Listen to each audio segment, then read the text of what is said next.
Humingi ng paumanhin ng Bureau of Immigration sa babaeng pasahero na naiwan ng flight pa Israel noong Disyembre. Inireklamo ng babae ang haba ng interview ng immigration officer na una nating ibinalita dito sa State of the Nation.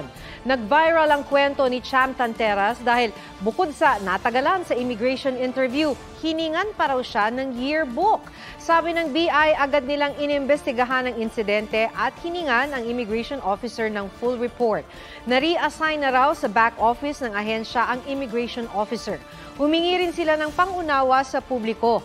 Kailangan daw nilang maghigpit bilang bahagi ng kanilang pagtugon kontra human trafficking at illegal recruitment. Ang karanasan ni Cham, naranasan din daw ni Rie noong Enero habang papunta sa Taiwan. Nang malamang dati siyang OFW sa Dubai, marami ring tinanong sa kanya. Sumailalim pa raw si Rie sa ikalawang interview o secondary inspection na nagtagal ng 1 oras at kalahati.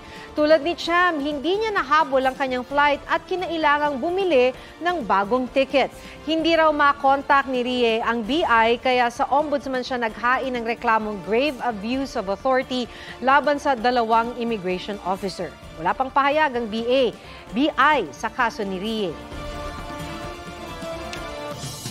Huwag magpahuli sa mga balitang dapat niyong malaman.